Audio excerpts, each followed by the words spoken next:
and go to us. And welcome back to coverage of Grand Prix Portland. Marshall Sutcliffe in the booth with Rashad Miller. Hey. The boss man. Craig Wesco on the left-hand side of your screen has just taken a mulligan, it looks like, going down to 6 cars. John Finkel on the right side of your screen. He's playing Storm.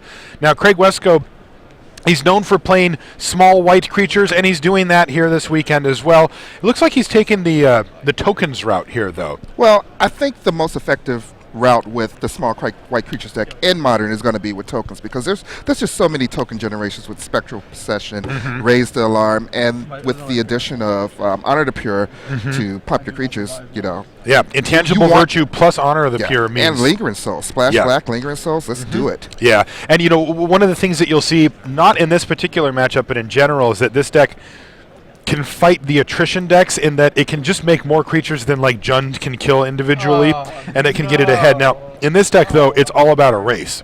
Craig Wesco is going to be largely uninterrupted with his game plan from John Finkel, and it's just a matter of pushing through enough damage here to try to kill John before he gets his combo online. This is exactly what combo decks are. They're used to. They're trying to do their combo before the aggro decks can deal the 20 damage or That's 19 right. or 17 since we're playing in Modern. And sometimes it happens that way. Yeah.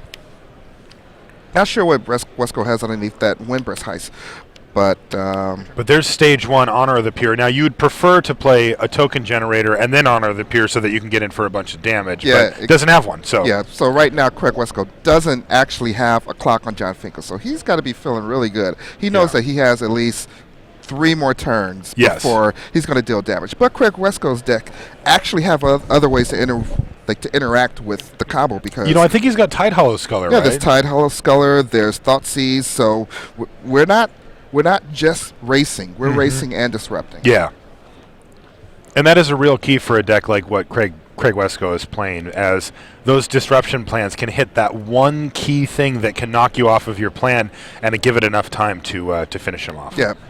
A well-timed Thoughtseize or Tide Hollow Sculler can easily buy you 2 turns, and 2 turns can easily turn into 10 damage. That's right.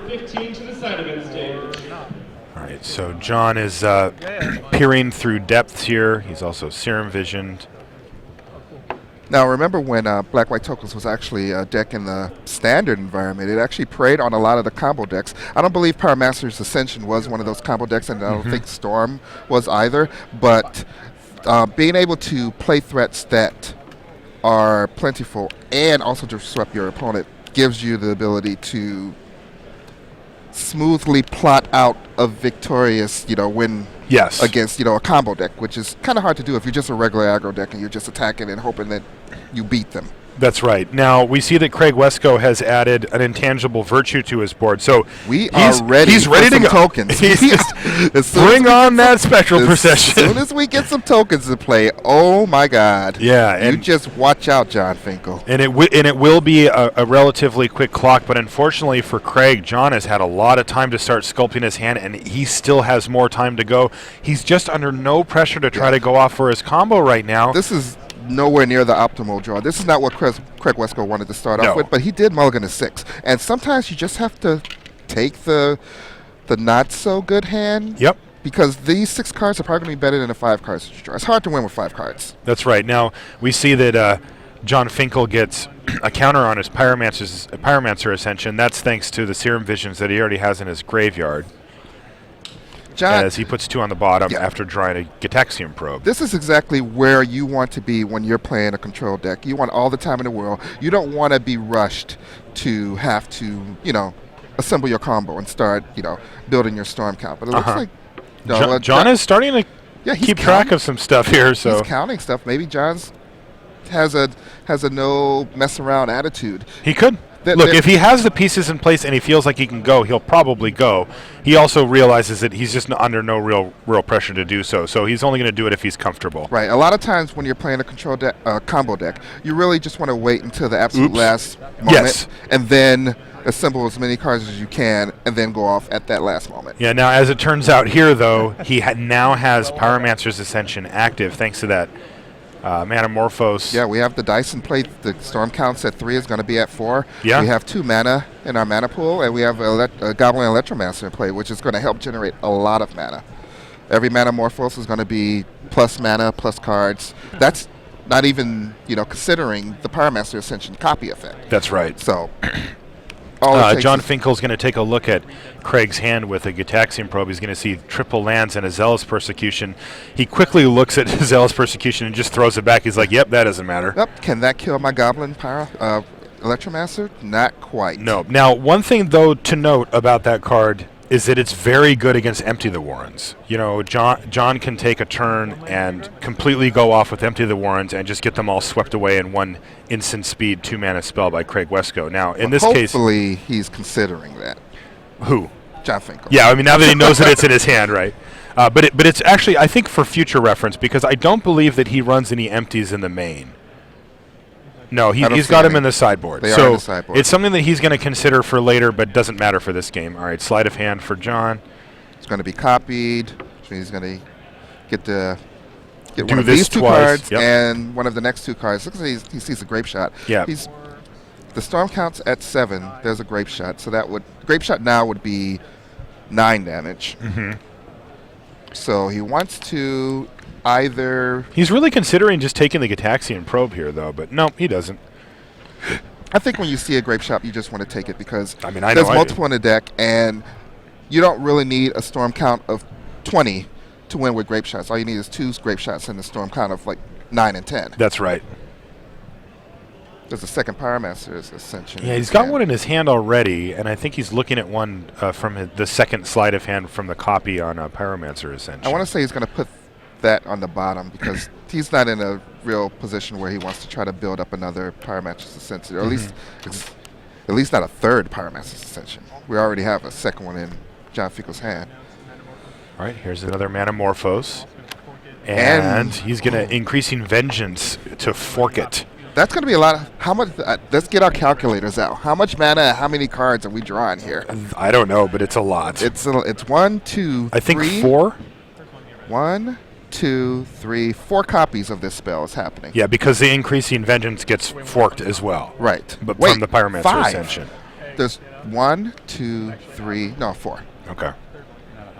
I wish it were 5. Yeah, that's true. Yeah, this is some of the technology that John is using with this Increasing Vengeance that he kind of has to use because he's down a ritual, right? If you fork the actual Vengeance with the Vengeance, does that do anything? Target more? itself? Yeah. I don't know if you can do that. Yeah, it's on a stack. But you have to target it while it's on the stack, right? All right, just show back to the match here. Yeah, 2 Grape Shots. Just says, look, I've got 2 Grape Shots. My Storm count's already 9, and exactly what you said, Rashad, 9 and a 10, or a 10 and 11, and that's going to do it. So John Finkel able to really comfortably go off with his combo there. That was impressive because he had 4, 5. He could have had 7 turns potentially if Craig Wesco kept breaking his draw step. Craig Wesco put 0 power. Yes. Of creatures. He just did nothing on the battlefield. Yeah. He just played a couple of enchantments which don't do anything on their own. Nope. I'm still thinking about that Increasing Vengeance play. Yeah, you can do the math on that, man. Like that's your department. Okay, I'm trying to do it now. So you're Increasing Whenever Vengeance. we play Commander or whatever, you're the one that always goes, no, you make 16 mana. And I'm like, all right, I made so 16. forking the Vengeance is the same thing as just using the Vengeance as a regular Vengeance. It doesn't do anything special. Okay. I was hoping that it did. Maybe if you had 2 Pyromancer's Ascensions. All right, let's take a look at our secondary match.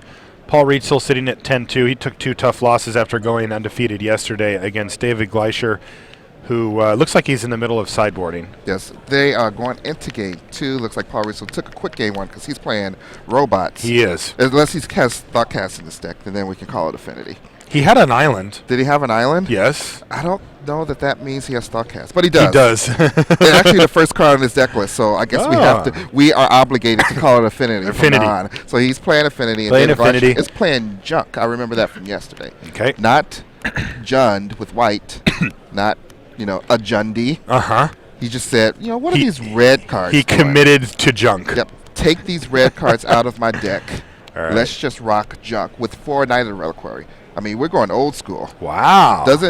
Does not care about Deathrite Shaman. I don't care about that card. My Knight of the Somewhere Reliquaries are still Brian gonna do Kibler's it. grinning. He's just loving this deck, probably. Wishing he had the guts to play Knight of the Reliquary. Because I know... Pretty sure he did. Well, Brian Kibler was playing the Domri raid deck, opponents. I think he was playing Naya. Was he playing Naya? Yeah. I know he was. Knight of the Reliquary is Brian Kibler's favorite card. Right. And he was definitely one of the, advocates of Knight of the Reliquary isn't as good anymore because Deathrite Shaman is just so playable by so many decks that your knight just doesn't get a chance to get going. But which is a sad day for Knight of the Reliquary fans it is, around but the world. sometimes just a 2/2 that can tutor up land to do things is still valuable, and it looks like David Gleischer has found a home for that card again.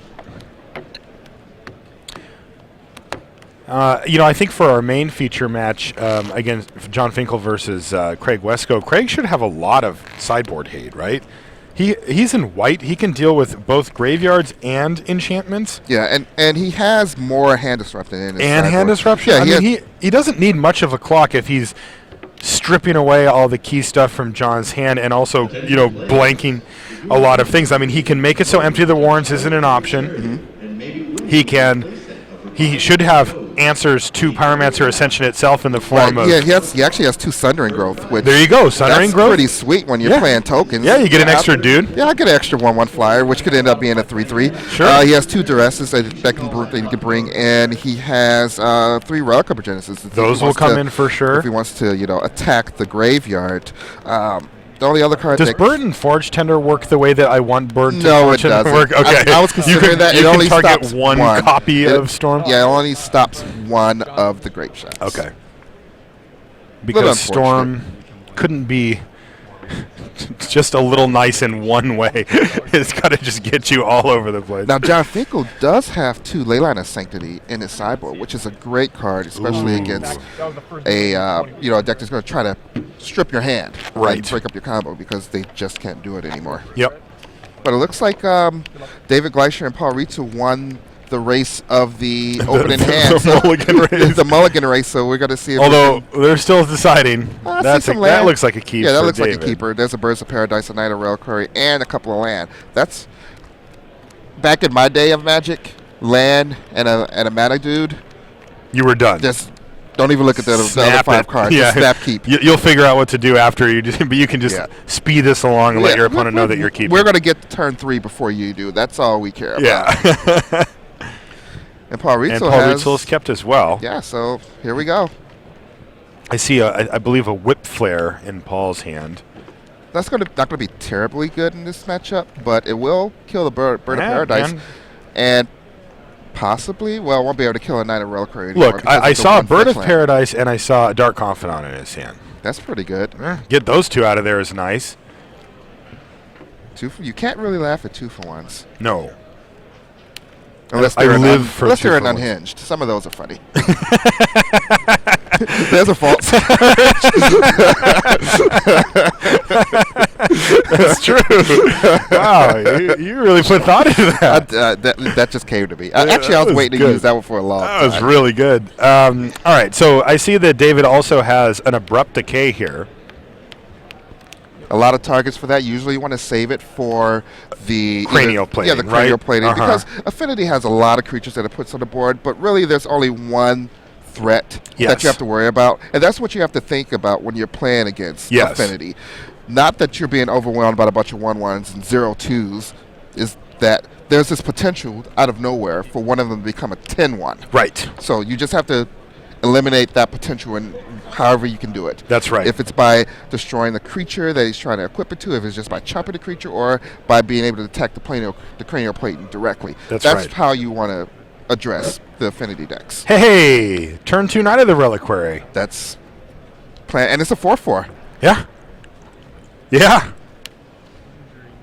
This could put him in a pretty good spot to actually just start racing. I think we're ready to go back to the Craig Wesco John Finkel match, which everyone loves. Yeah, which is interesting here because I saw a hand expose and I thought, oh, Craig's going to thought seize. No, this is the other direction. It's Jataxian Probe. Yeah, we do get a look at it at Wesco's hand, though. He's got a Zealous Persecution, so he did leave that in. He's also got a Sundering Growth. Is that an intangible virtue? I believe so. There's an Auriok Champion. Yeah, I was wondering if that was main deck or in the sideboard. Yeah, those are main. That's a main deck card. They main those. That's a blowout versus a lot of decks in this format. It really is. And it could really push your life total ahead, especially with being able to create a bunch of tokens. That's right. Just think about if you have 2 of those in play. and then a Spectral Procession. That's right. You're going to win that race. You're going to win a race against an aggro deck.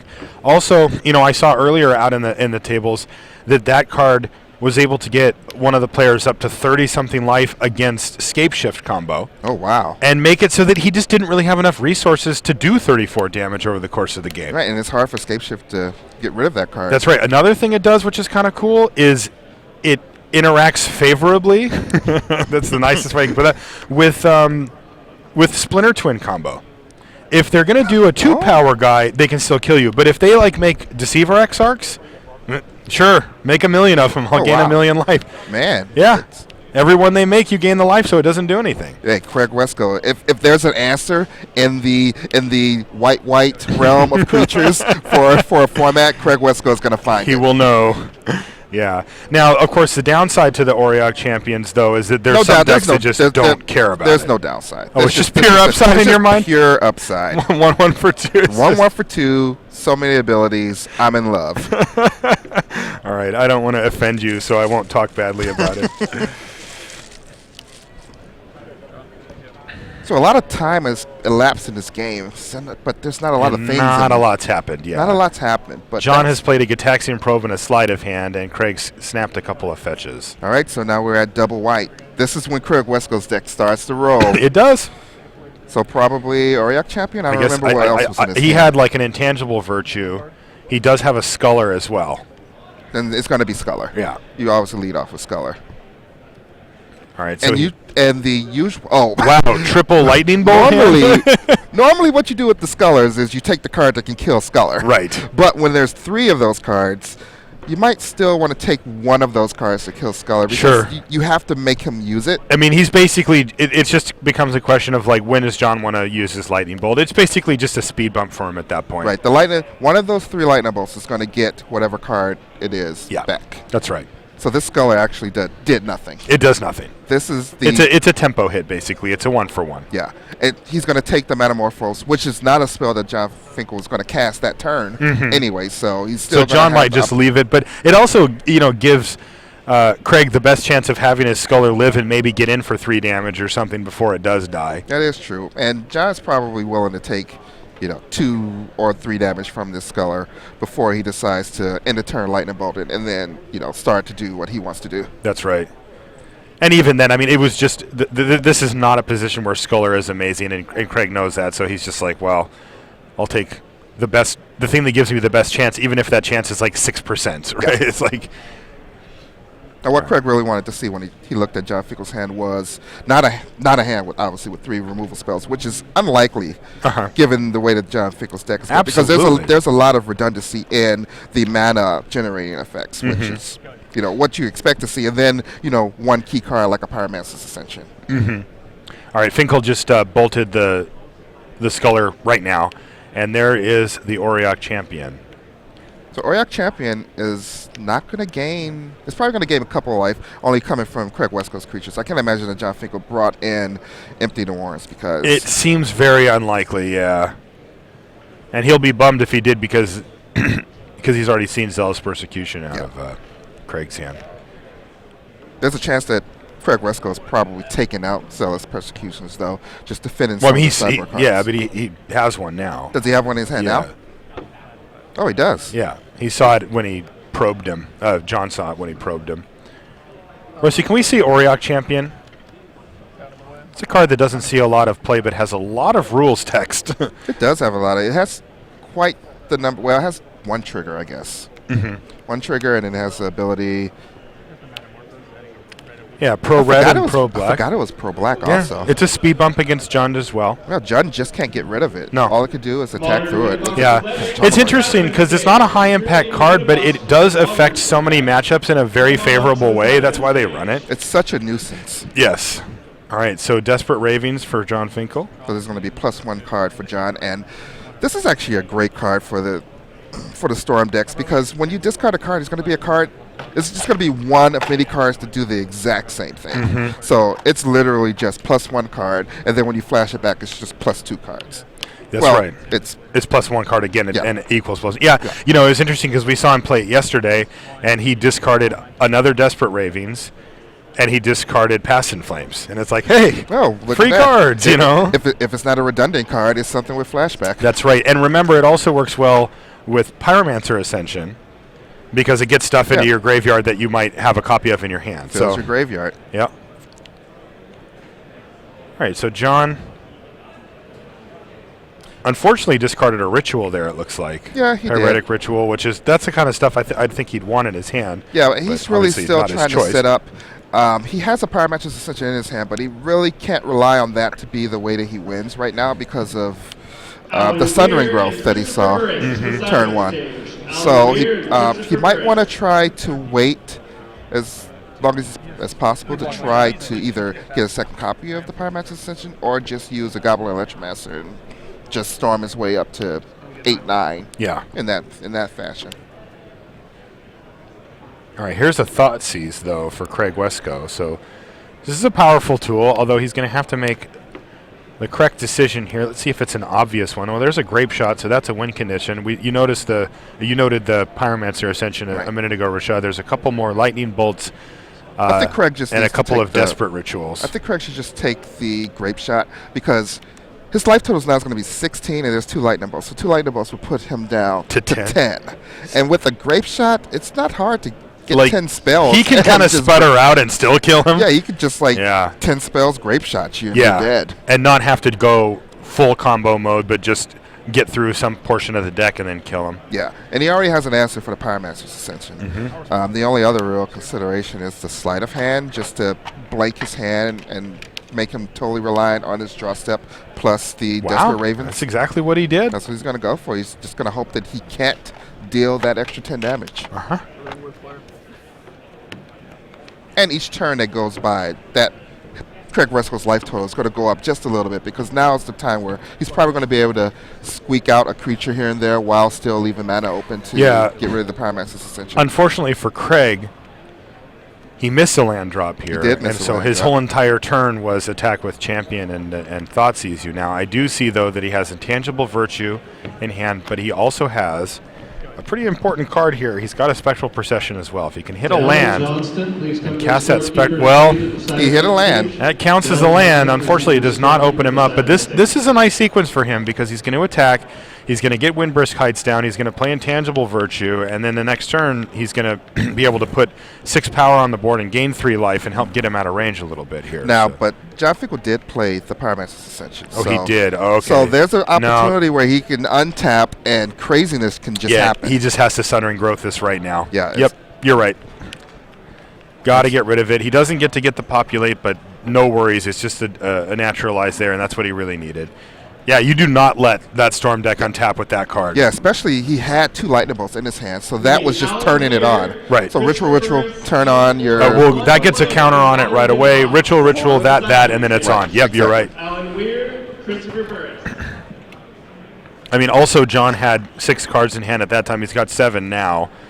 You know he has a lot of tools to work with. So he has a second Grape Shot. See, now he's adding up did he draw a Grape Shot? Yeah, he has a second Grape Shot. So he's almost at kill you, Craig Wescoe. So this is very likely going to be Bolt. Well, now, but wait a minute. He wants to save those for the Storm. I didn't see his hand Yes. clearly enough. I think he has 3 Desperate Rituals, 2 Lightning Bolts, and 2 Grape Shots. I believe that was his hand. Okay. But right now, Craig's going to gain 3. Ooh. 3 life might be enough to has to go back to That's plan A. 19. That could be forcing John to wait another couple of turns to try to go off here. Yeah, 19's a little far out of reach, and Craig Wescoe is threatening to increase his clock by twice what's in play because of the Intangible Virtue. You know, he's also got, I think he's also got an Honor of the Pure in his hand. No, he doesn't have Honor of the Pure. He has a Lingering Soul. Oh, it's a Lingering Soul? That might be, is that a Relic? He's got a Relic of Progenitus. But he also has Zealous Persecution, which also can be used as a +1/+1 for your creatures. That's right. So there's a lot of damage. Yeah, there's it is a lot both. of potential damage. Yeah. That's lethal. That's 10. Yeah. Because of the 3, 6, 9, and a roll. champion. Yeah. Actually, it's 11, but if with another mana. We need 1 more mana. Okay. 1 more mana, and that's a lethal attack. Because he needs to be able to play the Intangible Virtue and play play the Zealous Zealous Persecution. Okay. Now, we know John has lightning bolt, so he can decide not to die to that. Yes. But the threat is there. The threat's there. And John even if Finkel it's not knows a the threat is one-turn there. clock, it'd be a two-turn clock. So Finkel goes down to 9. He's going to... I don't know if he's going to go Oh. for something.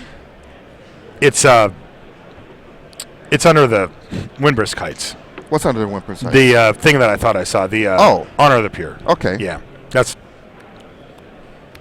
where it's at. So this looks like a flashback. Desperate Ravings? It looks like it. All right. Here we go. Play that and splice it. He's going to splice it onto Arcane. That old mechanic. That was a fun limited mechanic. That's what I'm told. Probably not your style, though. You wouldn't like it. And there's a lightning bolt, and there's another see. lightning bolt. Grape shot, grape shot. 1, 2, 3, 4, 5, 6, 7. 6 and 7 is 13. That's plus 8. 6 is 19. Hey. And the probe. We And didn't the count probe, that. because that's why there's that one storm count down there. 1, 2, 3, 4, 5, 6, 7, and 8. 7 and 8. That's 15. 16, 17, 18, 19. Wow. 20, 21. Yeah, you're dead, quick, Wesco. That doesn't do too much. Wow. And John Finkel finds exactly the win. It was the probe that did it. It was. The probe got him the extra That card he was the needed storm and count, the extra right? storm count he needed. Wow, that's unbelievable.